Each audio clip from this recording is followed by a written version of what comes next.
할렐루야. 수요 예배에 오신 모든 성도님들을 주님의 이름으로 환영하고 축복합니다. 성경에서 말씀하시는 형통이란 하나님이 함께 하심입니다. 우리의 삶이 고단할지라도 고난의 현장일지라도 우리 하나님이 함께 하시기만 한다면 그것은 형통인 것입니다. 왜냐하면 고난의 터널을 우리 주님이 함께 통과해 주실 것이고 그 끝에는 하나님의 영광스러운 열매가 그 면류관이 우리의 것이 되어지기 때문이지요. 오늘 예배를 통해서 다시 한번 내 마음 중심에 우리 하나님을 모시고 우리 하나님 손 꼭 잡고 이 고난의 터널을 넉넉히 믿음으로 통과해 가시는 승리하는 우리 성도님들 다 되어질 수 있기를 예수님의 이름으로 축복합니다. 우리 옆에 분들에게 이렇게 인사했으면 좋겠습니다. 늘 형통하십시오. 늘 형통하십시오. 아멘. 우리 힘차게 박수치며 하나님을 찬양하시겠습니다.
만족함을 느끼네.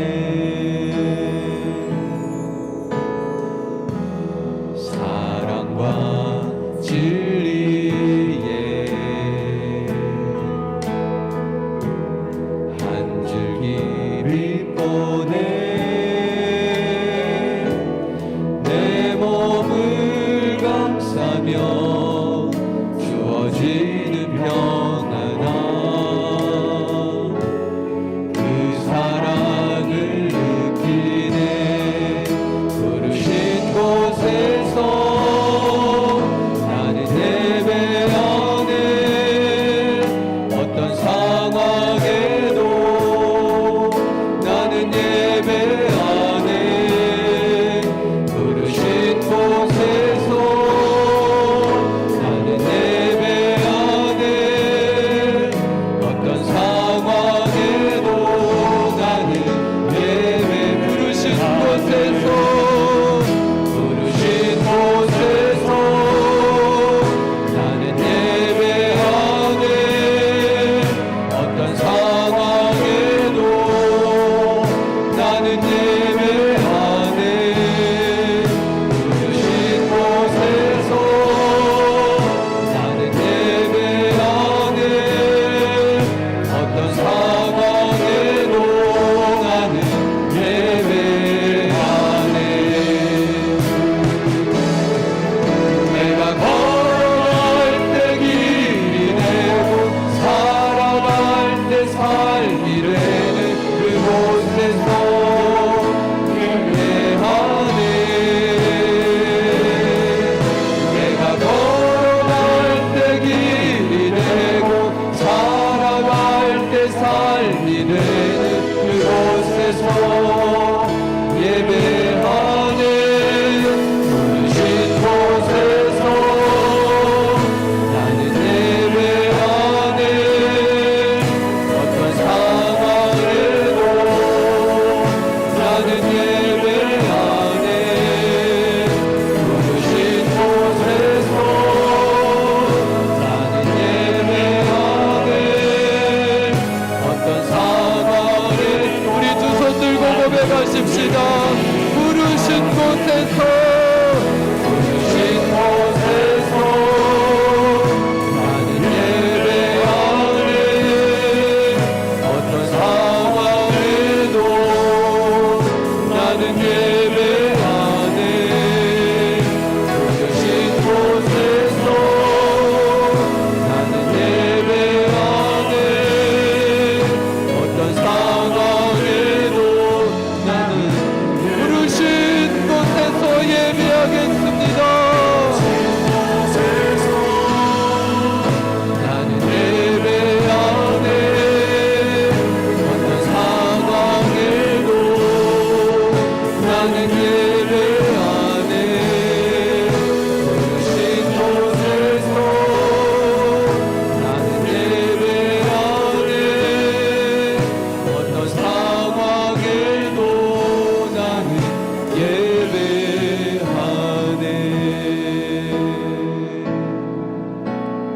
이 세상을 살아가는 동안에 나의 힘을 의지할 수 없으니 기도하고 낙심하지 말 것은 주께서 참 소망이 주의 길을 걸어가는 동안에 주의 길을 걸어가는 동안에 세상의 것 의지할 수 없으니 감사하고 낙심하지 말 것은 주께서 참 기쁨이 되심이라. 하나님의 꿈이 나의 비전이 되고 예수님의 성품이 나의 인격이 되고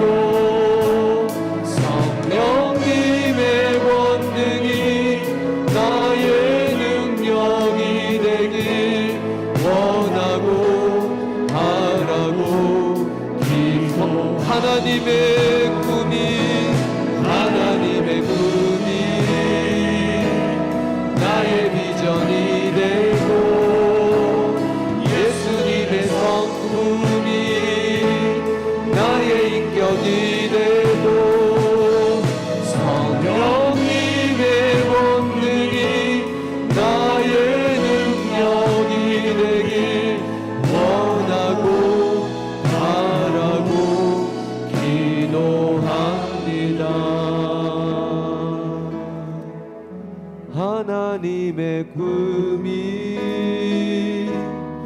나의 비전이 되고 예수님의 성품이 나의 인격이 되고 성령님의 권능이 나의 능력이 되길 원하고 바라고 기도합니 원하고 바라고 기도합니다.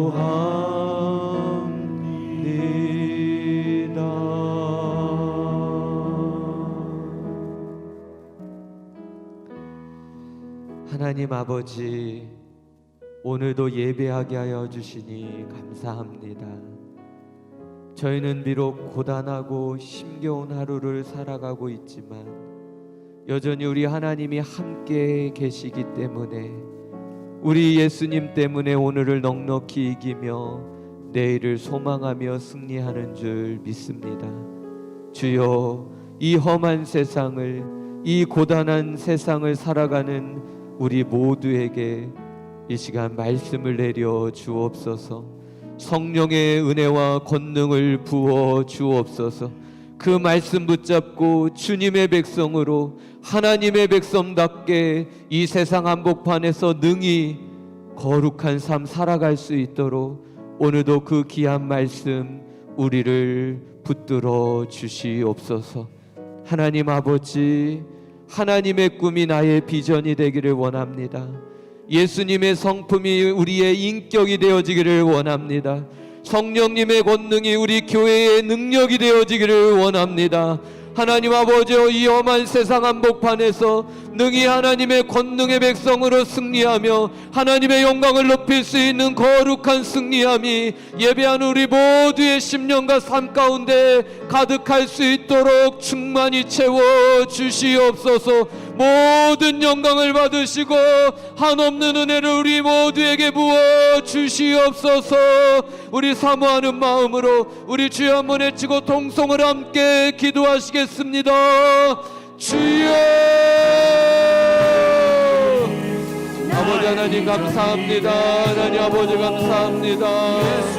주님의 백성으로 살아가게 하여 주시니 감사합니다. 주님을 예배하게 하여 주시오니 감사합니다. 위험한 세상 한가운데서도 주님과 함께 동행할 수 있게 하여 주시오니 감사합니다.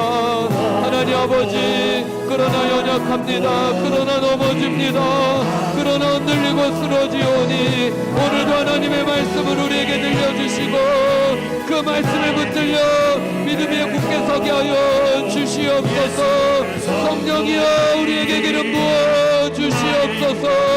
성령의 능력과 지혜와 충만한 승리로 우리에게 주어진 삶을 넉넉히 승리하며 살아갈 수 있도록 우리를 도와주시고 우리와 함께하여 주시옵소서. 이 귀한 예배를 통해 홀로 영광받아 주시옵소서.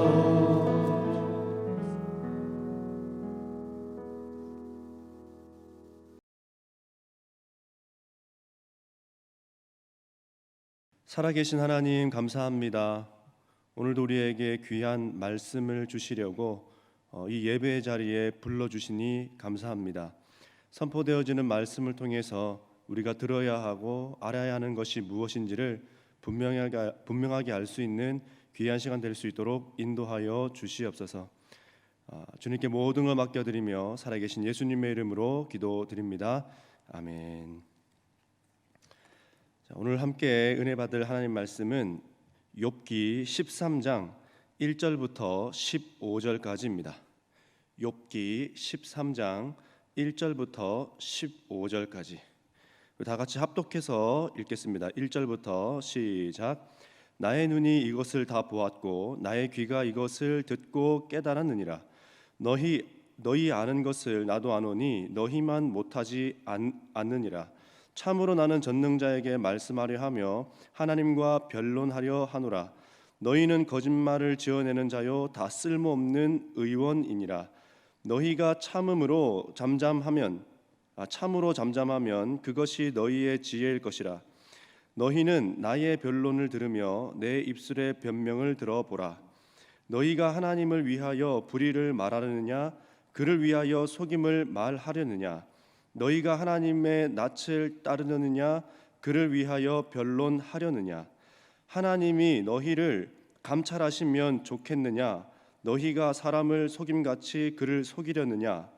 만일 너희가 몰래 낯을 따를진대 그가 반드시 책망하시리니 그의 존귀가 너희를 두렵게 하지 않겠으며 그의 두려움이 너희 위에 임하지 않겠느냐.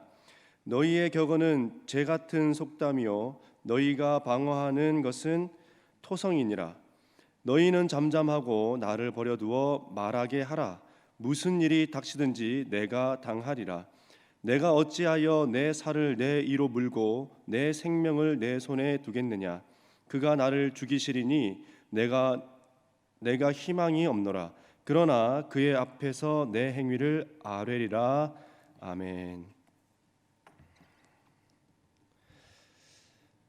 이 세상에 가치 있는 고난이 있을까요? 가치가 있는 고난. 그럴 수도 있지만 그러나 이렇게 생각합니다. 고난을 가치 있게 만들어야 한다고 말입니다. 어떤 사람은 어렸을 때에 받은 고통과 고난을 사회에 대한 분노로 표출하는 사람들이 있습니다. 또 반면에 어떤 사람들은 그 어린 시절에 받았던 고통과 고난을 세상을 아름답게 하는 데에 사용하는 밑거름으로 쓰는 사람이 있다라는 거예요. 그래서 같은 고난이지만 어떤 사람은 가치 있게 고난을 쓰는 사람이 있는가 하면 어떤 사람은 그냥 고난 그대로를 사회를 향한 또 이웃을 향한 내 마음의 분노 표출로 삼는 사람들도 있다라는 겁니다. 고난을 아무 의미 없게 만든다라는 것이죠.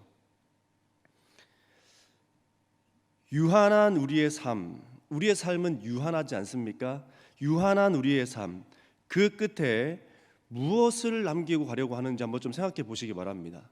우리 성도님들은 이 유한한 삶, 끝이 정해져 있는 이 삶에 무엇을 남기고 가려고 하는가?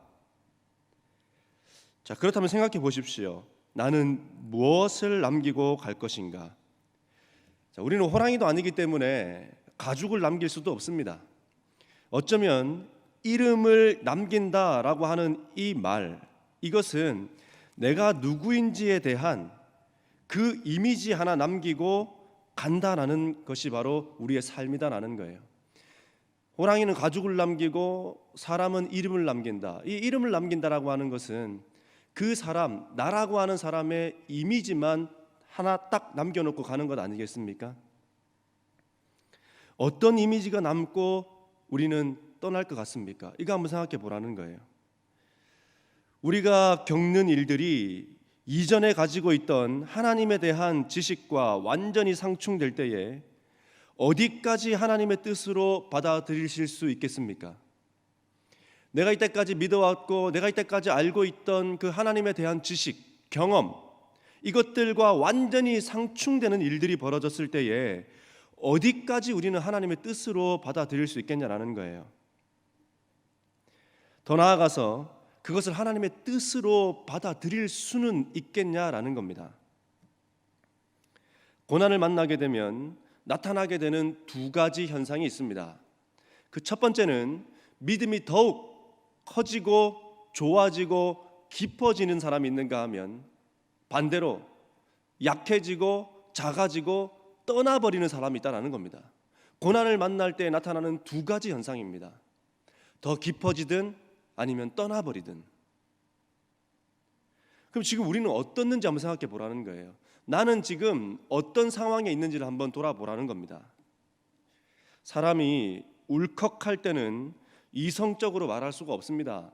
울컥한데 화가 팍 치밀어 오르는데 이성적으로 말할 수 있는 사람이 있겠습니까? 절대 그런 사람이 없는 거예요. 감정적일 수밖에 없고 마음에 담겨있던 이야기가 밖으로 쏟아져 나올 수밖에 없는 것입니다. 이성으로 참아왔고 눌러왔던 것이 터질 수밖에 없는 거예요. 고통의 한 복판에서 욥은 3장 7절에 이렇게 이야기합니다. 그 밤에 자식을 베지 못했더라면, 누가요? 욥의 부모가, 욥의 부모님들이 욥을 베지 않았더라면, 다시 말해서 차라리 내가 태어나지 않았더라면 훨씬 좋았을 텐데, 내가 왜 이 땅에 태어나서 이런 어려움과 이런 고초를 당하는가 라고 하며 존재에 대한 부인과 자기 자신의 삶을 저주해버리는 자리까지 지금 내려가 있는 것을 볼 수 있습니다.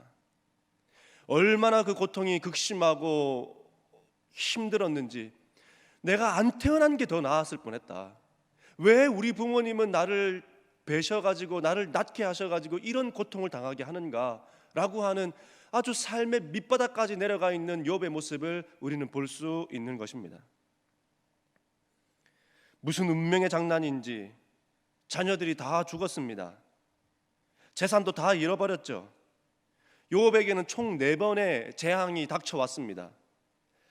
1장 15절과 17절에 첫 번째 재앙과 세 번째 재앙이 나타났습니다. 그것은 누구로부터 나타났느냐? 인간, 즉 스바인과 갈대아인들을 통해서 재앙이 나타난 겁니다. 그 다음 1장 16절과 19절에 2차와 4차 재앙인 자연재해를 통해 이루어진 것을 볼 수 있습니다.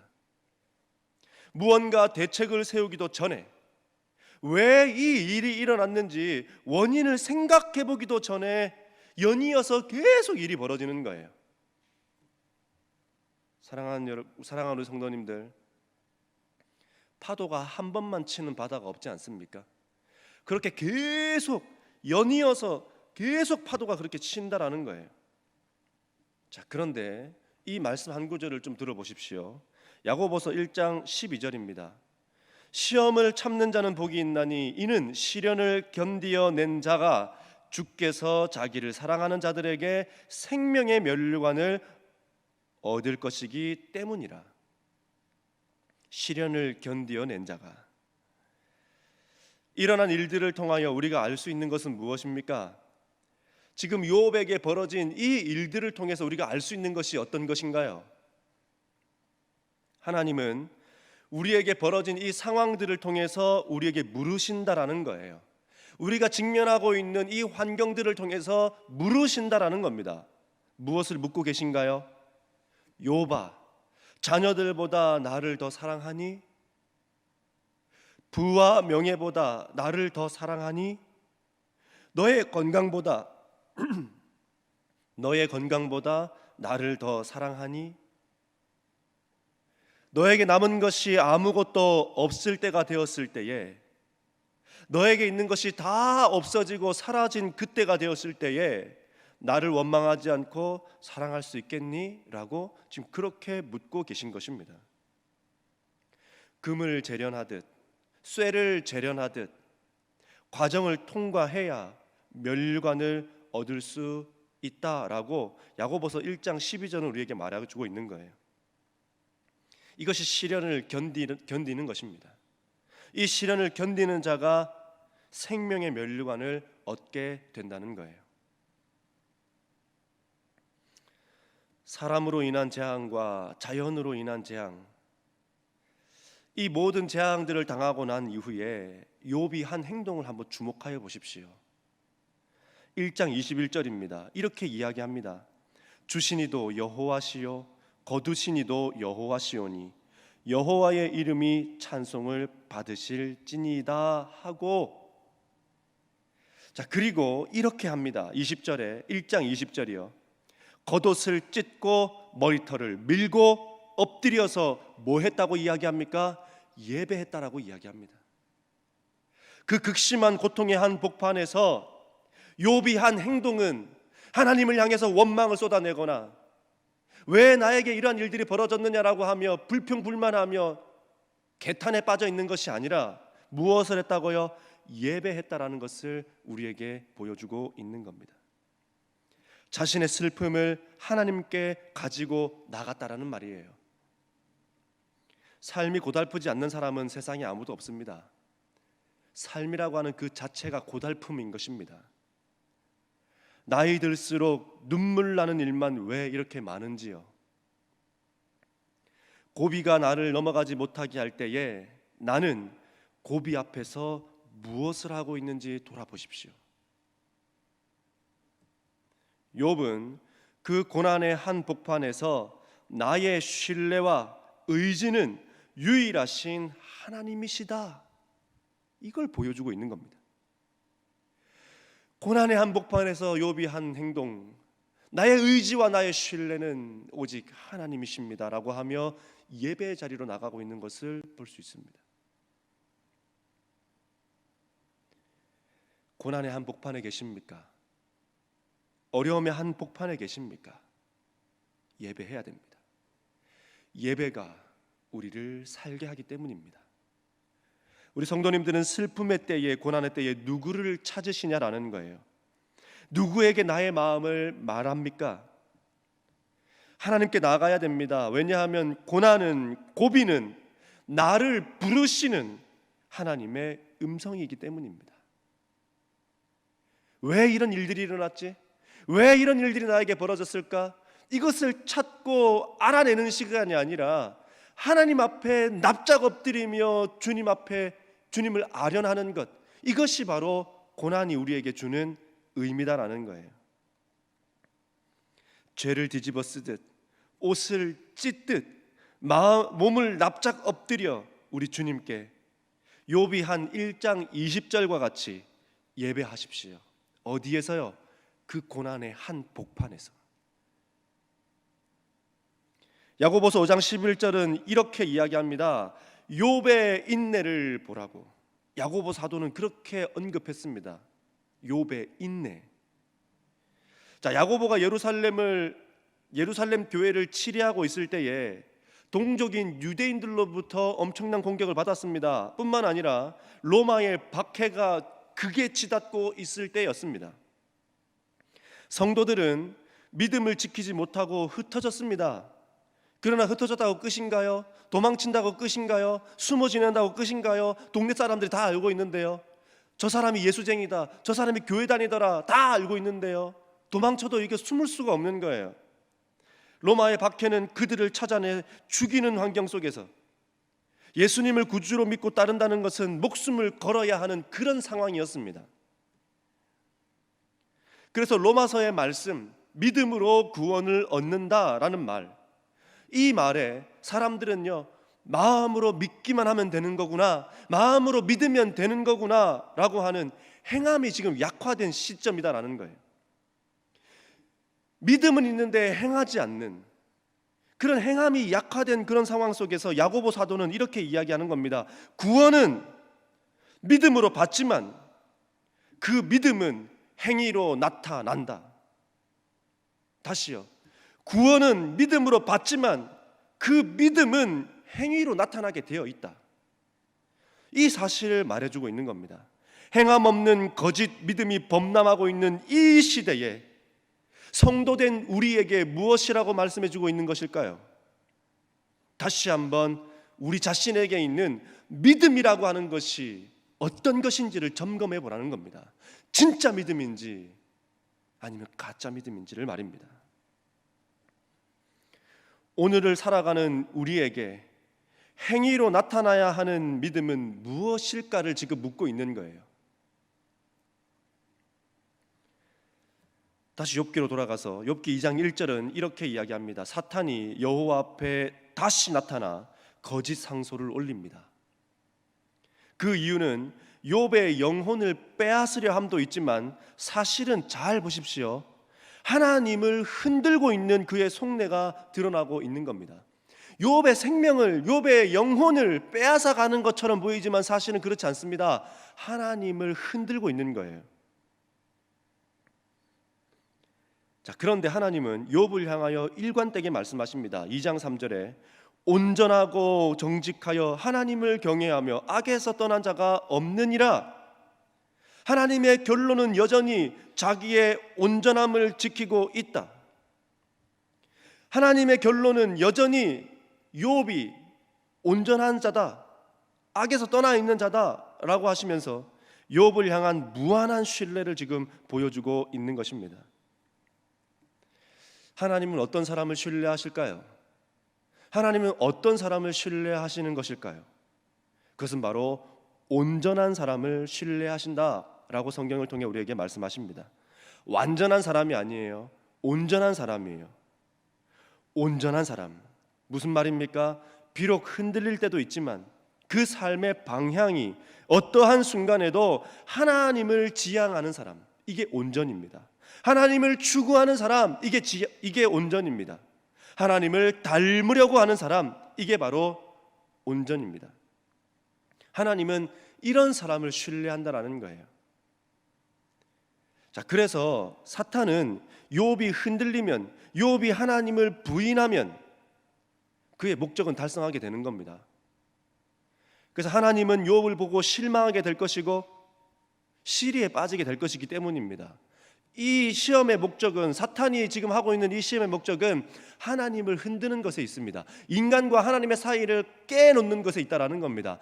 인간을 향한 하나님의 신뢰를 의심으로 바꾸고 속았다라는 것으로 바꾸고 거짓이라는 것으로 바꾸는 데에 있다라는 거예요. 우리는 성경에서 많은 믿음의 사람들이 용두삼이 되는 것을 보았습니다.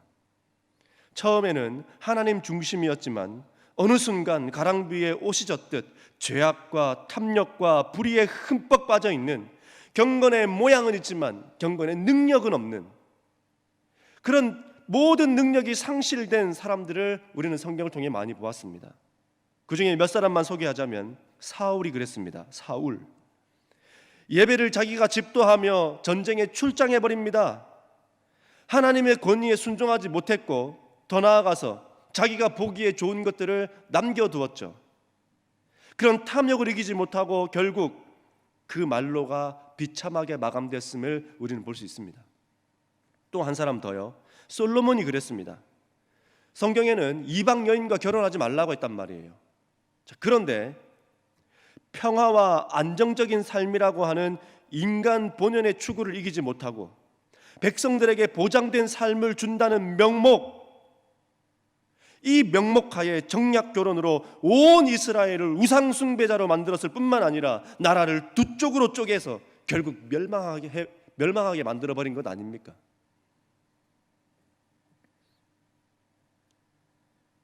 우리는 지금 괜찮은지 한번 돌아보십시오. 나는 지금 괜찮은지 한번 돌아보라는 겁니다. 우리의 신앙 건강한 거 맞는지 한번 돌아보라는 거예요. 나의 신앙과 나의 믿음은 올바른 방향으로 나아가고 있는지 한번 보라는 겁니다. 예수님 잘 믿고 있는 거 맞습니까? 그리스도인답게 살고 있는 거 맞습니까? 착하게 살아라 라고 말하는 것이 아닙니다. 하나님의 뜻대로 살고 있는지를 묻고 있는 거예요. 하나님의 뜻대로 살고 있는지를. 다시 신뢰 자리로 나오시기 바랍니다. 신뢰의 자리는 나 스스로가 나갈 수 있는 거예요. 자, 욥의 몸부림치는 모습을 보십시오. 욥기 1장 20절에 예배하며, 이 구절을 통해서 우리가 알 수 있는 것은 무엇입니까? 어떠한 순간에도 우리는 어떠한 순간에도 예배자인 것을 잊어서는 안 된다는 거예요. 욥과 같은 고난을 당한 사람이 누가 있습니까? 욥과 같은 고난을 당한 사람이 있다 하더라도 어떻게 해야 된다고요? 우리는 예배자인 것을 잊어서는 안 된다는 거예요. 관계 파괴에 전심전력을 다하는 사탄이 어떻게 해서라도 하나님이 자랑하며 신뢰하는 그를 무너뜨리기만 한다면 인간에 대한 하나님의 마음을 상하게 할 수 있기 때문에 욥을 잘못되게 하는 것이 목적이 아니라 하나님의 마음을 상하게 하고 신뢰를 잃어버리게 하는 것이 그의 목적임을 우리는 알 수 있다는 겁니다. 자, 그래서 사탄의 공격은 멈춤이 없고 오히려 더 강렬해지는 것을 볼 수 있습니다. 욥기 1장 12절에 그의 몸에는 내 손을 대지 말지니라 라고 하나님께서 그렇게 말씀하셨는데, 그런데 2장 6절에 가서는 이렇게 바뀝니다. 그의 생명은 해하지 말지니라. 몸에는 손대지 말라 했단 말이에요. 그런데 2장 6절에서는 그의 생명은 손대지 말라, 해하지 말라. 욥에게 가해지고 있는 고난과 고통의 강도가 이제 극에 달하는 수준까지 허용되었음을 말해주고 있는 겁니다. 욥의 삶을 송두리째 뒤흔드는 자녀가 죽는 일을 겪으며 자녀보다 하나님을 더욱 사랑하는 모습이 힘겹지만 여전히 이어지고 있는 거예요. 그리고 이제는 욥의 건강마저 지금 빼앗아 가버리고 있는 것입니다. 욥기 2장 7절에 이렇게 이야기합니다. 발바닥에서 정수리까지 종기가 난지라. 몸 어디 하나 빠진 곳 없이, 몸 어디 하나 누락된 곳 없이 온 몸이 도무지 참을 수 없는 종기로 가득 찼다라는 거예요.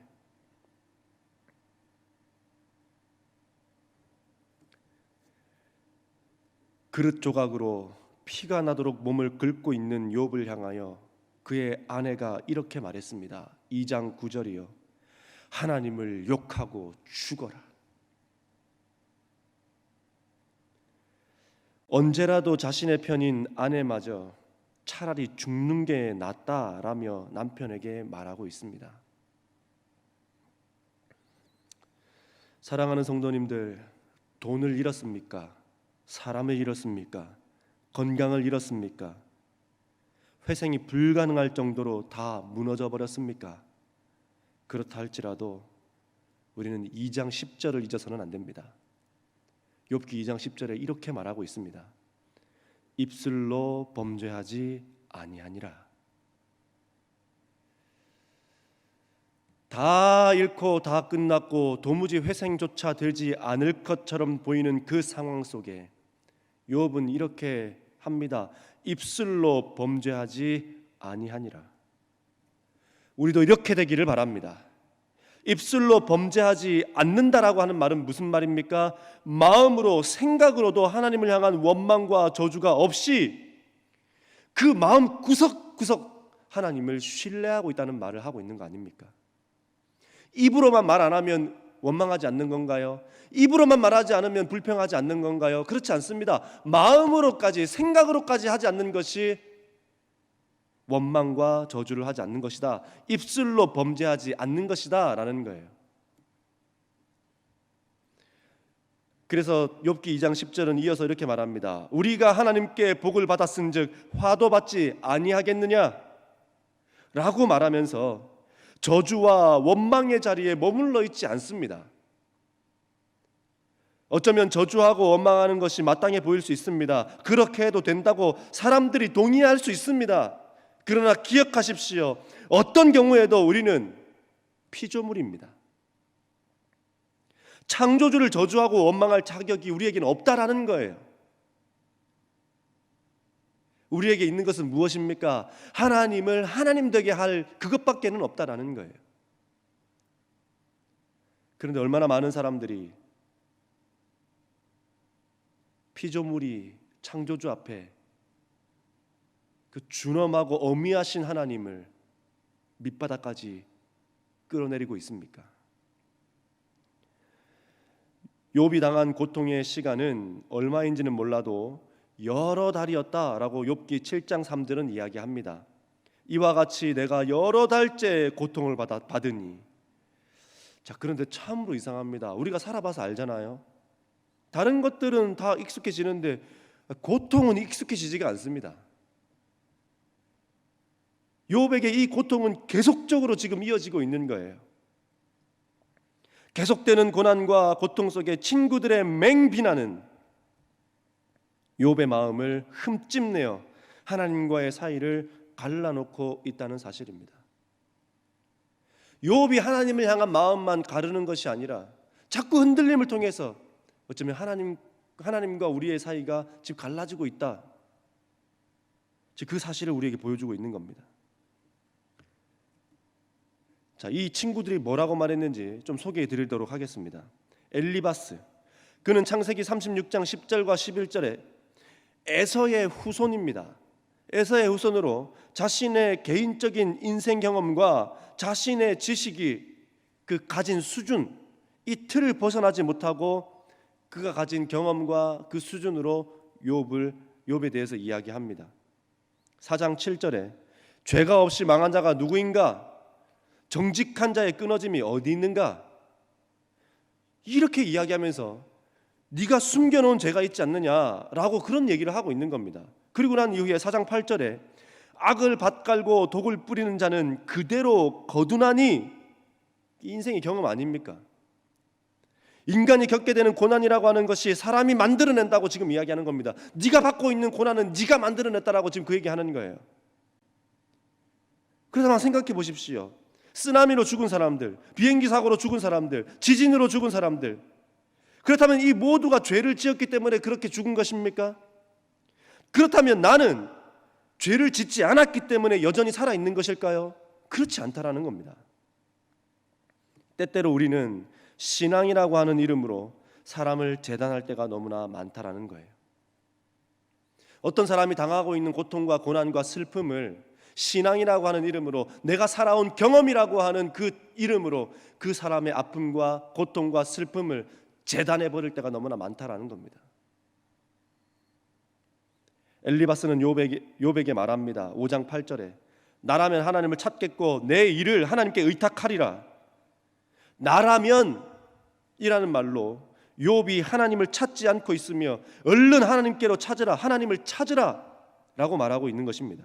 그러면서 5장 17절에 하나님께 징계받는 자는 복이 있나니, 무슨 말입니까? 네가 징계를 받고 있으면 하나님께서 여전히 너를 사랑하고 있기 때문이라고 그럴듯하게 말합니다. 우리 이런 얘기 혹시 많이 들어보지 않았습니까? 믿음의 자리로 더 깊이 나아가라라고 지금 말하는 것처럼 보이지만, 그런데 이 부분을 보면서, 엘리바스의 이 이야기를 보면서 엘리바스는 왜 이렇게까지 하는가? 이렇게 고통당하고 아픈 사람에게 왜 그렇게까지 말하는가? 라는 생각이 듭니까? 사람은요, 언제나 자기가 서 있는 자리에서 말을 하기 때문에 엘리바스의 신념과 사상은 옳은 말처럼 들리기는 하지만 모든 부분에 적용되는 말은 아니다라는 겁니다. 엘리바스의 말은 일정 부분 옳은 말이기는 합니다. 그러나 모든 부분이 사람을 향해 적용되는 것은 아니다라는 거예요. 신용복 선생님이 쓰신 글인데요, 제가 한번 읽어드리겠습니다. 머리 좋은 것이 마음 좋은 것만 못하고, 마음 좋은 것이 손 좋은 것만 못하고, 손 좋은 것이 발 좋은 것만 못하다. 무슨 말인가요? 찾아가는 것이 제일 좋은 것이다라는 겁니다. 다시 말해서 그가 아파하는 자리로 함께 내려가는 것이, 그게 진짜 좋은 거라는 거예요. 그게 진짜 사랑이라는 거예요. 그 사람에게 발로 쫓아가가지고 불난 집에 부채질하는 것이 아니라 그가 직면한 고통의 자리로 함께 내려가라는 것입니다. 자, 이 사진을 한번 보십시오. 우리가 어떤 사람을 보신 분들도 계실 겁니다. 자, 이 사진에 한번 보세요. 얼마 전 한국인 확진자로부터 온 사진과 글입니다. 한국인 확진자가 나왔대. 근데 우리가 이 사진을 보면서, 또는 이 사진을 보기 이전에 한국인 확진자가 나왔을 때에, 우리가 그런 이야기들을 들었을 때에 혹시 우리의 모습은 어땠냐라는 겁니다. 야, 한국인 확진자가 나왔단다. 거기에 근처도 가지 마라. 동선이 어디야? 교회는 안 왔니? 다 중요합니다. 왜냐하면 내 생명과 관련되어 있기 때문에 어쩌면 그렇게 말하는 것이 옳은 말일 수 있습니다.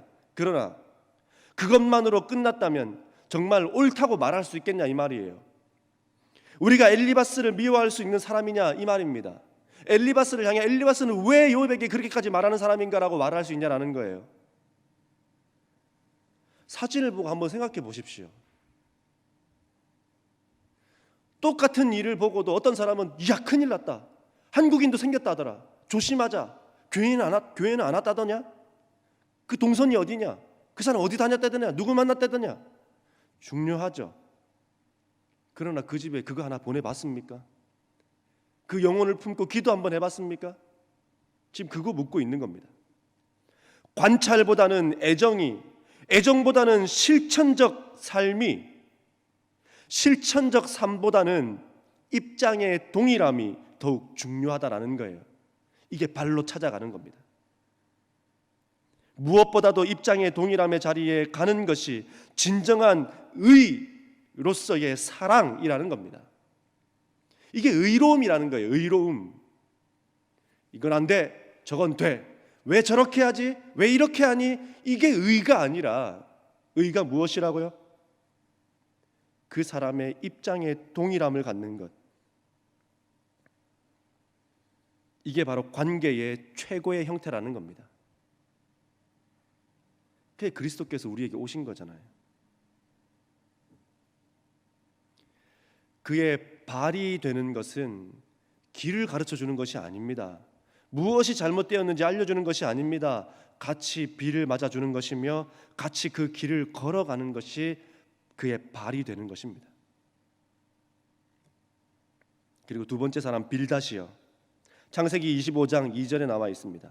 아브라함의 후처 그드라에게서 낳은 아들 수아의 후손으로 보기도 합니다. 욥기 8장 1절에 수아 사람 빌닷. 자, 그는 신학적 전통에 의거해서 자기 자신의 주장을 욥에게 펼칩니다.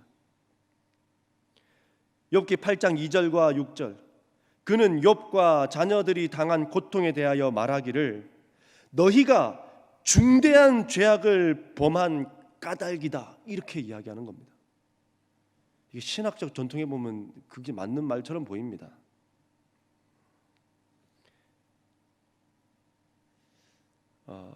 우리가 한국에 있다 보면, 한국에 또 다니다 보면 그런 것들 많이 보잖아요. 욥기 8장 7절이요. 내 시작은 미약하였으나 내 나중은 심히 창대하리라. 발전되는 것처럼, 잘 되는 것처럼 그렇게 나와 있지만, 이게 빌닷이 욥의 자녀가 그런 일을 당한 것이 죄악 때문이다.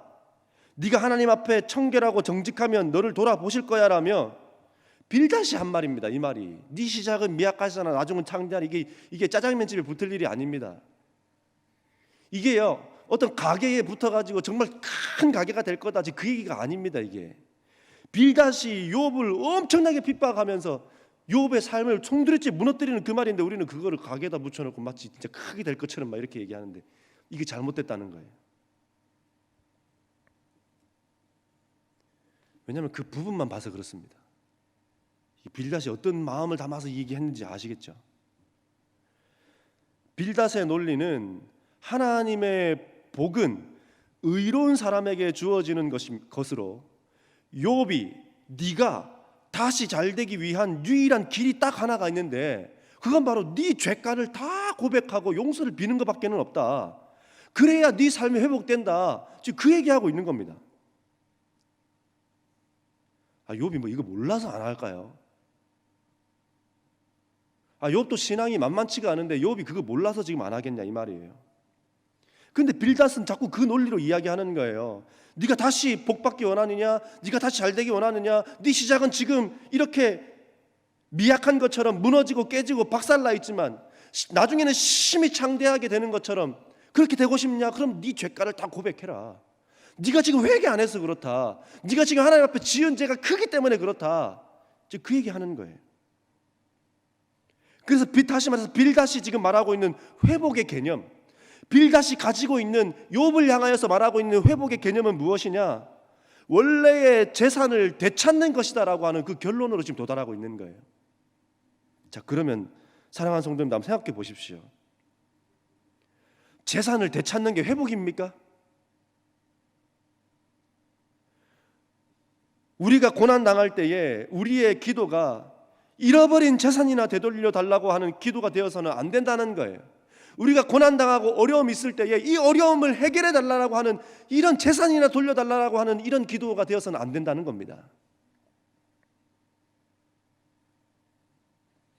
창대해지는 것이 결론이 아니에요.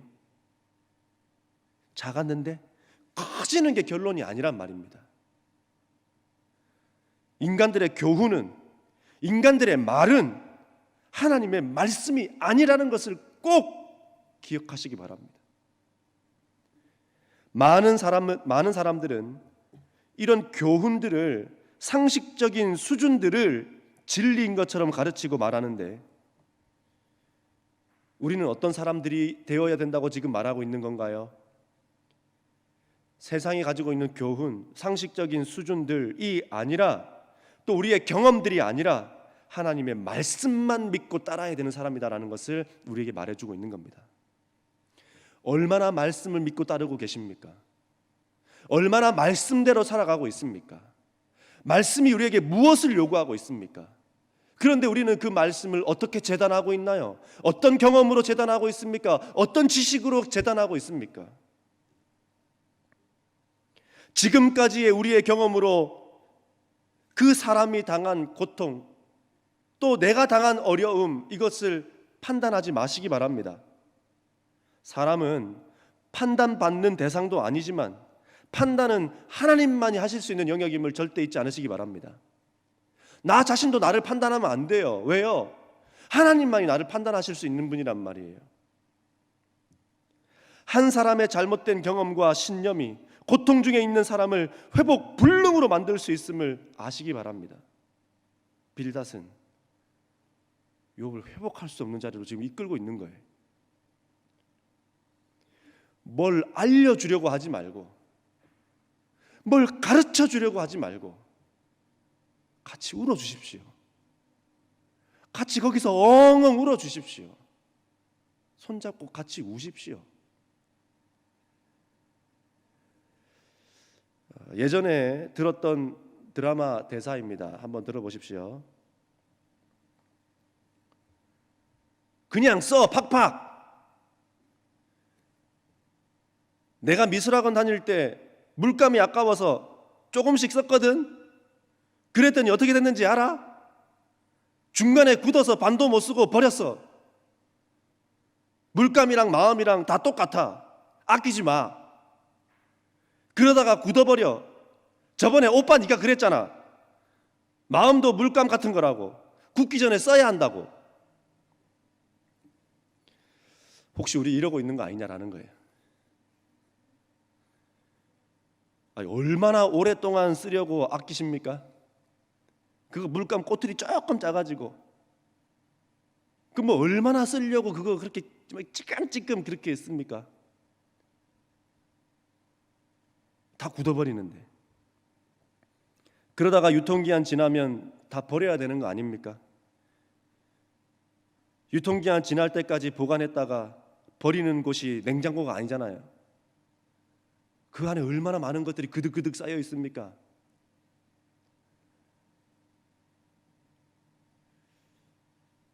자, 지금 자기 자신에게 말해주세요. 지금 주변에 아무도 없죠? 예, 있어도 괜찮습니다. 예, 자기 자신에게 꼭 얘기하세요. 이렇게 이야기하시기 바랍니다. 그냥 써 팍팍. 예, 얘기하셨어요? 예, 그냥 쓰세요 팍팍. 이거 마음 아껴서 뭐 하겠습니까? 이거 아껴가지고 어디다 쓰려고 그러세요? 그냥 써 팍팍. 예, 꼭 쓰시기 바랍니다. 자, 그리고 소발이 나옵니다. 소발. 아라비아 북부 사람으로서 3명의 친구 중에 가장 젊은 사람입니다. 욥이 처한 상황을 평가하면서 모든 사람은 죄를 지을 수 있다. 그렇기 때문에 지도자도 사람이다. 그러므로 죄를 지을 수 있다와 같이 연역적인 논리를 사용해서 욥이 당한 고통은 네가 저지른 죄악에 비하면 너무나 약하며 너는 지금 하나님의 풍성한 자비 속에 있다고 말합니다. 이런 소발 같은 이라고 지금 뭐라고 이야기하는 겁니까? 안 그래도 힘들어 죽겠는데, 안 그래도 괴로워 죽겠는데 네가 지금 당하고 있는 고통과 고난은 하나님의 풍성한 자비 속에 있는 거래요. 소발은 앞선 두 사람의 말이 욥에게 충분하지 않다고 생각했던 것 같습니다. 그렇기 때문에 비판적인 어조로 강하게 발언을 하고 있는 거예요. 11장 2절에 말이 많은 사람이 어찌 의롭다함을 얻겠느냐, 이렇게 말하면서 너의 죄를 그 말로 감출 수 없다. 네가 지금 현란한 혀로 너의 죄를 감추고 숨기려고 하는데 너는 그렇게 할 수 없다. 너가 지금 당한 상황이 그것을 증명해 준다. 그 얘기하는 겁니다.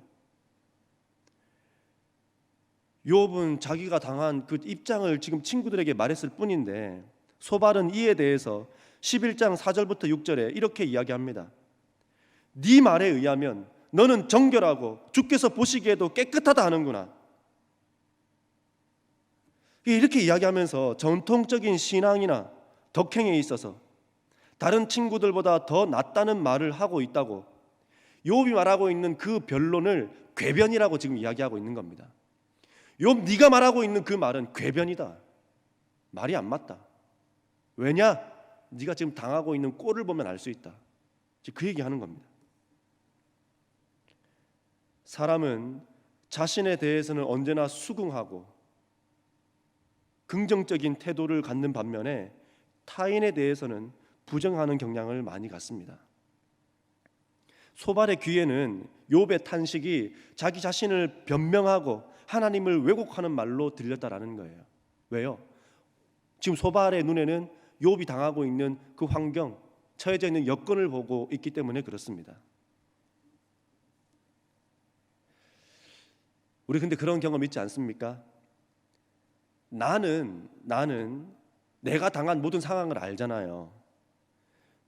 내가 왜 늦었는지, 내가 왜 이 정도밖에 할 수 없었는지를 나는 다 알잖아요. 오다가 무슨 타이어가 터졌든지, 아니면 기사 선생님이 안 왔든지, 아니면 집에서 갑자기 뭔가 일이 벌어졌든지, 엘리베이터가 고장이 났든지, 하여튼 무슨 일이 있었기 때문에 우리는 늦었고 또 준비한 것들을 다 하지 못한 그 이유들을 다 알고 있기 때문에 나는 나에 대해서는 그런 수긍적인 태도, 긍정적인 마음을 갖지만 타인에 대해서는 그렇지 않다라는 겁니다. 오다가 무슨 일을 겪었는지, 예기치 못한 어떤 사정들 때문에 그 정도밖에 못했는지 전혀 알 길이 없다라는 거예요. 그래서 보여지는 결과만을 보고 판단하기 십상이다라는 겁니다. 인간의 논리라는 것이 참으로 간사합니다. 귀에 걸면 귀걸이가 되는 것이고 코에 걸면 코걸이가 되는 것입니다. 내가 있는 이 현재 위치에서 말하지 않기를 바라요. 절대 자랑하면 안 되는 거 있잖아요. 그렇죠? 자녀 자랑하면 안 되고, 건강 자랑하면 안 되고, 가지고 있는 거 자랑하면 안 되잖아요. 왜요? 언제 어떻게 될지 누가 합니까?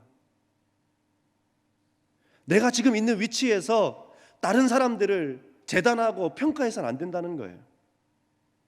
귀에 걸지 마십시오. 코에 걸지 마십시오.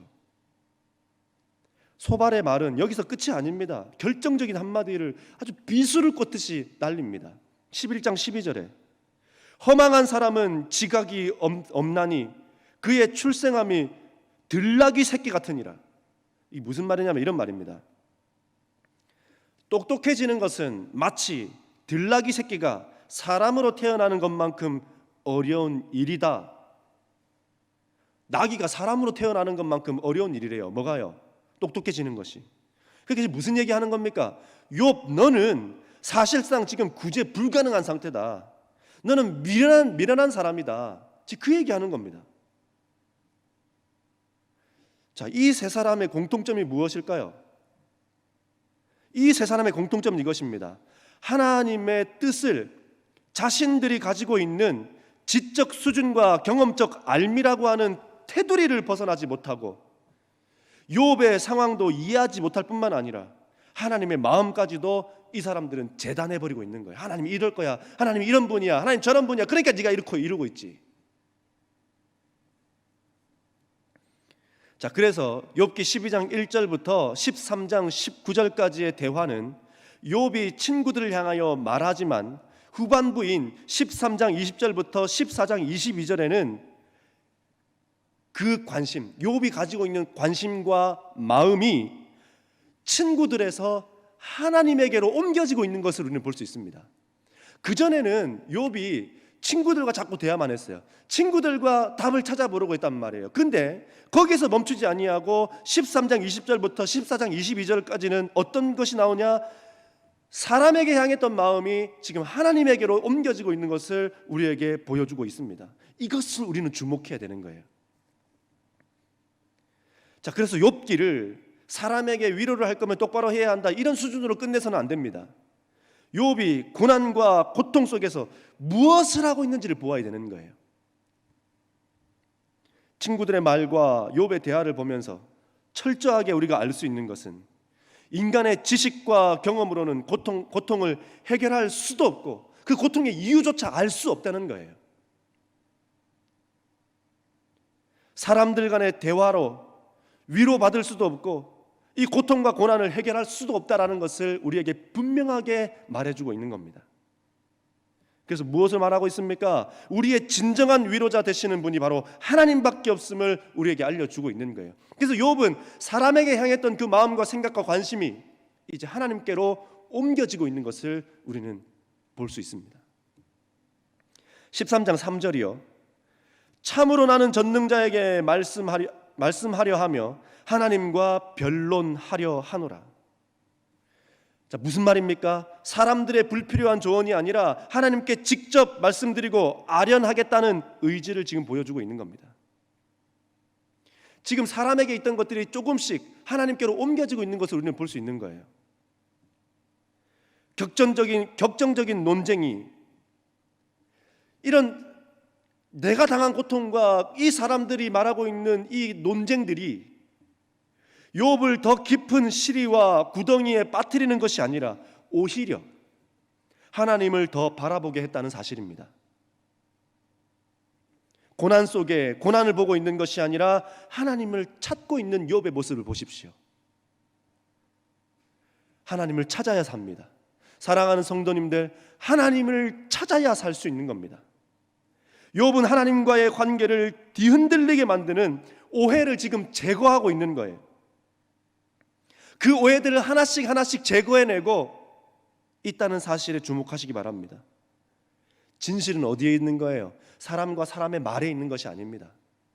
하나님께 있다는 것을 우리에게 말해주고 있는 거예요. 사랑하는 우리 성도님들, 문제를 모르면 문제를 낸 분에게 물어봐야 되잖아요.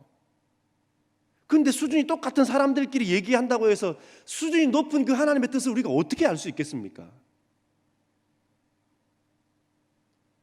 친구들끼리 자기들끼리 회의하고 상의한다고 해서 문제가 해결될 일이 있겠습니까? 문제를 낸 분에게 물어보는 것이 제일 빠르고 정확한 것입니다. 욥이 하려는 변론, 그것은 소송을 제기해서 나는 무죄합니다라고 하는 것을 입증하여 승리하고자 함이 아닙니다. 욥이 지금 변론하겠다라고 하는 이 말은 진짜 내 자신을 변증하며 변호하겠다 이 말이 아니라 지금 어긋나 있는, 삐끗해 있는 하나님과 나와의 관계를 회복하는 데에 초점을 맞추고 왕의 아련실로 나가고 있는 것을 우리는 주목해야 되는 겁니다. 하나님께로 나가고 있는 거예요. 무엇 하려고요? 따지려고 하는 것이 아니라 회복하려고. 그래서 13장 4절에 쓸모없는 의원이라는 말이 나옵니다. 이 친구들을 향해서 너희는 쓸모없는 의원이다. 이들의 말, 이 친구들의 말은 돌팔이 의사라는 겁니다. 사람을 고칠 수 없는 말이래요. 사람을 더 병에 빠지게 만들고 더 시리에 빠지게 만들고 더 잘못되게 하는 말이라는 겁니다. 그 스티븐 코비의 성공하는 사람들의 7가지 습관이 있는데 그 현대 종교에서 이런 것을 만들어서 배부했다 합니다. 성공하는 교주들의 7가지 습관. 자, 몇 가지만 소개할게요. 이 성공하는 교주들의 7가지 습관 중에 몇 가지. 그 첫 번째는 교주들은 성경을 제대로 알지 못하기 때문에 성공한다라는 겁니다. 왜냐하면 자기가 원하는 대로 해석하기 때문에 그렇습니다. 이게 혹시 우리 모습은 아닌지 생각해 보라는 거예요. 말씀을 정말 내가 먹고 싶은 대로만, 듣고 싶은 대로만. 오늘날은 우리가 지금 인터넷 시대에 그리고 코로나라고 하는 상황 속에 얼마나 여기저기 헤매고 다닙니까? 자, 그다음 두 번째요. 자신을 신격화된 존재라고 믿고 받아들이는 자기 세뇌 과정을 거친 이단 교주들이 성공한답니다. 그러니까 쉽게 말해서 내가 진짜 신이라고 생각하는 거예요. 이 이단 교주들은. 이런 사람들이 성공한대요. 그다음 세 번째, 상황과 환경에 따라 수시로 교리와 성경의 내용을 바꾸어 버린답니다. 자, 그래서 사람들은 교주에게 속았어도 자신의 선택이 틀리지 않았다라고 하며 자기 합리화 과정으로 이어진다고 말하는 거예요. 그래서 교주가 잡혀가도 이 사람들은 여전히 거기 남아서 그걸 따른다는 거예요. 얼마나 세게 세뇌가 되었는지. 어쩌면 이게 우리의 모습은 아니냐라는 겁니다.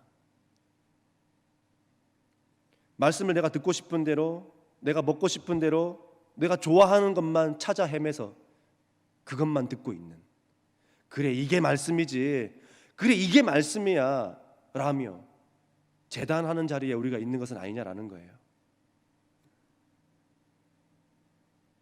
쓸모없는 의원이 된 친구들의 말은 정말 보아야 하고 들어야 할 하나님을 벗어나 있다라는 사실입니다. 자, 13장 14절에 내가 어찌하여 내 살을 내 이로 물고 내 생명을 내 손에 두겠느냐. 지금 욥이 처해져 있는 상황이 이처럼 처절하다는 것을 우리에게 말해주고 있습니다. 자기 살이 물려 피가 나지만 이를 악물고 생명을 지키겠다는 말을 하고 있는 겁니다. 사랑하는 성도님들, 결국 내 영혼을 지키는 것은 나 자신이라는 사실을 잊지 마시기 바랍니다. 우리 아이들에게 이야기하잖아요. 편식하지 마라. 네가 먹고 싶은 것만 먹지 말라라고 이야기하잖아요. 그래 이게 말씀이지, 그래 이 말씀이 진짜 말씀이지, 그러면서 내가 좋아하고 듣고 싶은 것만 듣지 말라는 거예요. 자, 15절이요. 그의 앞에서 내 행위를 아뢰리라.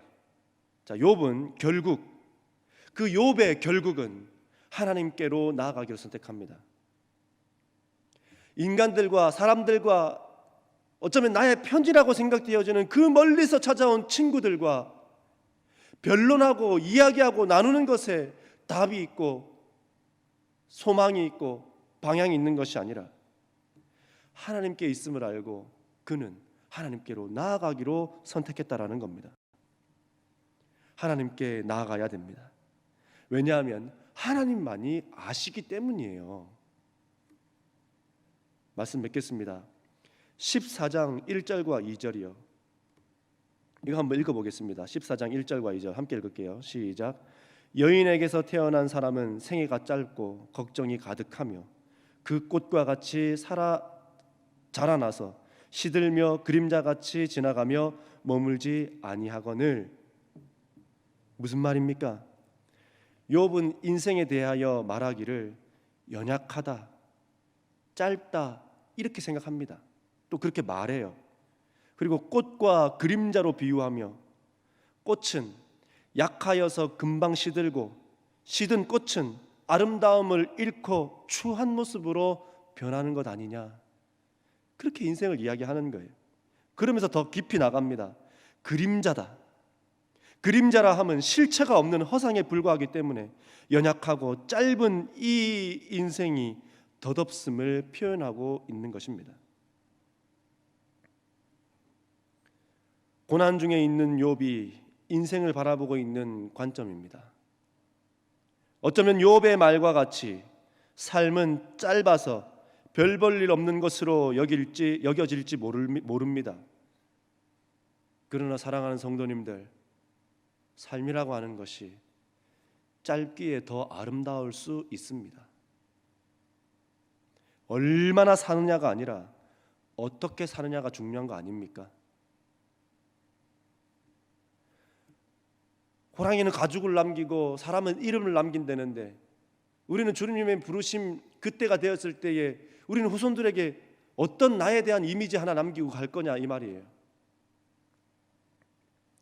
어쩌면 걱정과 근심만 하다가 가는 것이 삶일지도 모릅니다. 그러나 고난 중에 있을 때에 부정적이고 어두운 시각을 가지고 있는 경우가 많습니다. 우리가 고난 중에 어려움을 당하고 있는 중에 어려움 앞에 있다라고 한다면 우리는 이 어려움을 바라보며 이 고난을 바라보며 어두운 시각을 가지는 경우가 훨씬 더 많이 있는데, 그런데 생각해 보십시오. 그것 또한 고난 중이라는 상황 속에서 바라보는 편협한 기울어진 시각일 수 있다라는 사실입니다. 고난 속에서만 그걸 바라보지 말라는 거예요. 우리의 삶은 우리가 판단하고 정죄할 수 없습니다. 왜냐하면 이 삶은 하나님이 주신 선물이기 때문입니다. 우리의 삶을 흘러가는 대로 맡기거나 포기해서는 안 됩니다. 하나님이 주신 것 중에 가치 없는 것이 하나도 없듯이 우리의 삶도 가치 있음을 믿으시기 바랍니다. 이 고난이 우리의 삶을 무너지게 그냥 두지 않기를 바라요. 하나님을 아련하기 바랍니다. 욥의 결국과 같이 하나님 앞으로 나가야 하는 거예요. 우리가 가야 할 자리, 그것은 바로 하나님 앞인 것을 잊지 않으시기 바랍니다. 그리고 믿음이 있다라고 하면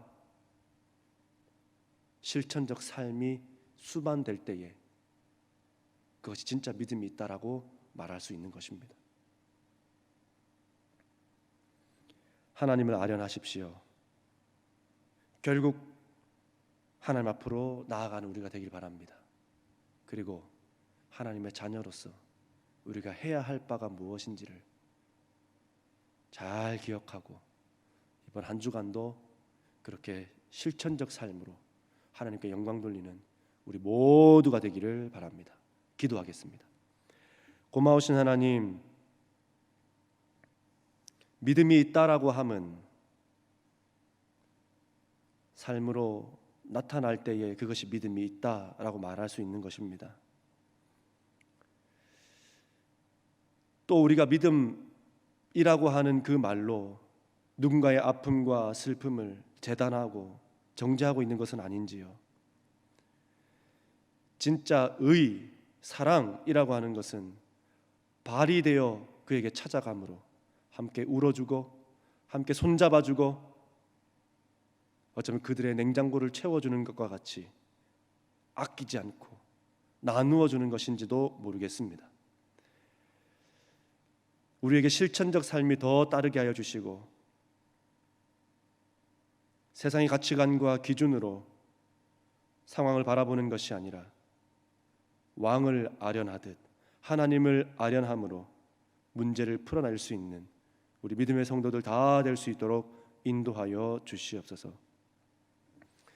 이제는 우리 주 예수 그리스도의 은혜와 우리 하나님의 크고 놀라우신 사랑과 우리 성령님의 감화 감동 교통 충만한 역사가 이제 아끼지 않겠노라.